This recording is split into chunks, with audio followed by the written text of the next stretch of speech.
E aí, pessoal, domingo pela manhã de um lindo dia de sol em Porto Alegre e eu vou pedir que vocês peguem as suas canetas, anotem alguns nomes, porque a geração de ouro começou a brilhar. César Cidade Dias falando de Grêmio aqui no YouTube, papo de gremista para gremista. Gente, hoje às 20 horas tem live aqui no canal. Nós vamos falar sobre o jogo do Gaston Ramírez e as suas repercussões e o que isso vai representar para o Grêmio já a partir de agora com relação à possível contratação, projetar a escalação, porque tá todo mundo perdendo, e nós vamos projetar também o Campeonato Brasileiro, vitória ou vitória amanhã contra a equipe do Bragantino. Mas agora eu quero falar de algo que eu já coloquei. Quem acompanha atentamente esse canal já viu eu falando sobre jovens das categorias de base. E eu fiz referência a duas gerações. A geração que hoje é a Sub-17 e a geração que tem muitos atletas que estão completando 16 anos no início do ano que vem, ou seja, ainda Sub-15. São duas gerações que são consideradas, por quem entende de categoria de base no Grêmio, gerações fora da curva. E essa, especialmente, que começou a brilhar no Brasileiro Sub-17, realmente é fora da curva. Quem viu alguns nomes ali, comecem a se acostumar. Eles vão brilhar no futebol. A gente sabe que o caminho é árduo, que a briga é difícil, mas eu vou citar algumas das peças que começam a brilhar, pelo menos para o grande público. Nós, internamente, muitas vezes já conhecemos, já tivemos a oportunidade de ver em outras competições, mas quando acaba abrindo o leque para um campeonato brasileiro com transmissão da CBF, a gente começa a ver o seguinte, aquilo ali não é comum e não é normal. Vamos falar deles agora. O Grêmio fez duas partidas no Brasileiro Sub-17 com a mesma escalação. Uma outra peça mudou. No segundo jogo o meia foi o Lustosa, no primeiro jogo o meia foi o Matheus. E nós vamos individualizar algumas situações aqui, mas sobretudo nós vamos falar. No primeiro jogo, 7-0 contra a Chapecoense. 7-0.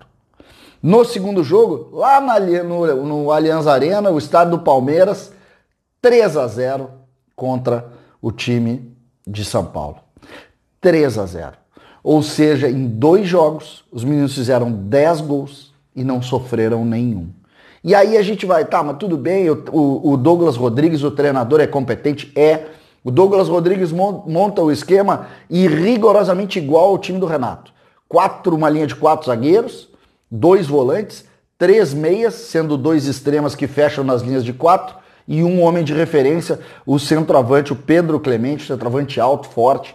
Depois entrou o Valber, que também é muito bom jogador, e o Grêmio foi muito bem. Quem gosta de futebol se encanta vendo esses meninos jogarem. Se encanta. Eu vou individualizar, tá? Não gosto muito de categoria de base, tu ser definitivo na hora de individualizar. Mas o Grêmio tem um lado esquerdo com Cuiabano, lateral esquerdo, alto, pé esquerdo, de muita imposição, velocidade, capacidade técnica, construção de jogo, que é encantador. Encantador ver o menino jogar. E na frente dele tem a peça que para mim é a peça principal desse quadro, que é um quadro muito bonito de se analisar, que chama-se Zinho. Zinho é um jogador, fisicamente ele lembra o Ferreira ainda. Fisicamente, assim, de longe, eu não conheço pessoalmente. Fisicamente ele lembra, ele é pé direito, ele joga da esquerda para a direita e ele é ótimo jogador. Mas ótimo jogador. Vocês podem apostar que esse menino, se tiver o caminho normal, vai estar na linha hierárquica de formação de jogadores de extrema pela esquerda, que entram na área, que concluem de pé direito, como foi Pedro Rocha, como foi Everton, como é PP, como vai ser Elias e como vai ser Zinho. Zinho é o quinto da hierarquia e vai brilhar tanto quanto os outros. Por quê? Porque tem tudo para jogar.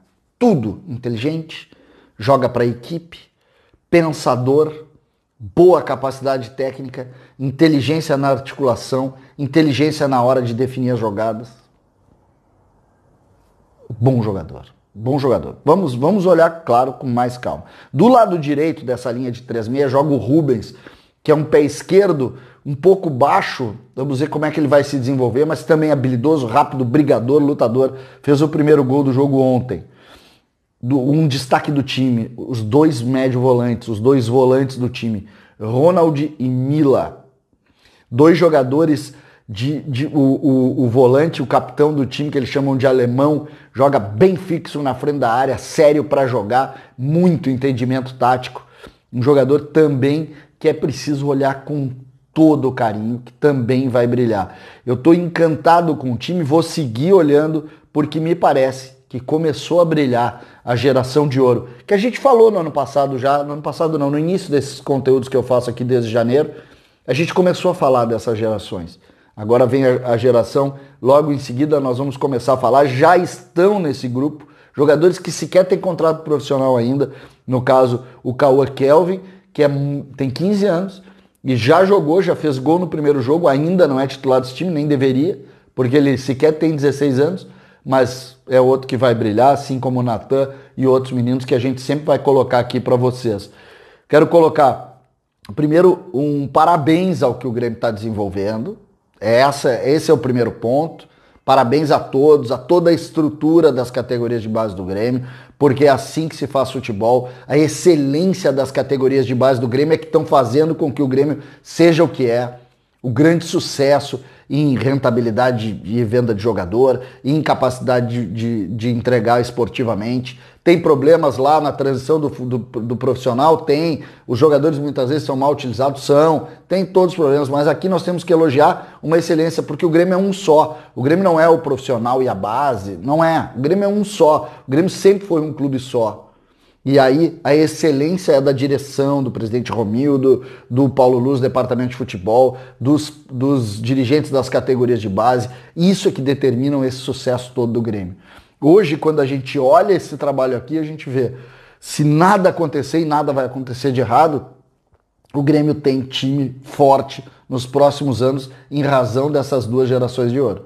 Em razão delas. Que realmente elas são diferentes, elas não são comuns. Peguem os números dos grenais entre esses jogadores, entre a geração essa sub-17 agora e a geração sub-15, e vocês vão entender um pouco do tamanho da qualidade desses jogadores. Nós sabemos que Grêmio e Inter, eles oscilam muito e eles se batem muito com vitórias para um lado ou para outro. Neste caso aqui, não. Nós estamos falando de times supremos, superiores. Esse sub-17 e também aquele sub-15 que eu referi para vocês. Ou seja, esse é um trabalho que é maior ou que vai ter mais visibilidade e vai ter mais amostragem do que costumam ser os trabalhos no Grêmio, que sempre são muito bem sucedidos. Historicamente, desde sempre o Grêmio foi um clube formador, mas eu vou ficar muito de olho no que está acontecendo aqui e vou tratar com muito carinho também a parte de conteúdo disso, porque você, torcedor do Grêmio, precisa saber que o futuro está aqui. Então fiquem atentos. Thiago, Lucas Cauã, Paulo, João Pedro, Cuiabano. Ronald e Mila. Rubens aberto pela direita. Lustosa, Matheus joga também. Léo joga também. Léo Rodrigues, um pé esquerdo, muito bom jogador. Zinho, que para mim é a grande estrela. Luan, Pedro Clemente ou Valber. Fiquem de olho nesses nomes. E depois eu vou falar especialmente sobre Lucas Cauã, sobre Natan e sobre outros brilhantes que estão surgindo. Falam do Lucas Cauã, algo que a gente vai fazer, eu já fiz um conteúdo sobre ele, vou fazer outros aqui. Gente, a geração de ouro começou a brilhar. E eu espero vocês lá, hoje às 8 horas, na live aqui no YouTube, sem problema com a vizinha, para não dar rolo. Nós vamos fazer a live aqui e vamos construir mais espaço, porque o Grêmio, a gente sabe, é isso. O Grêmio é essa força conjunta onde todos empurram para o mesmo lugar. César Cidade Dias falando de Grêmio aqui no YouTube.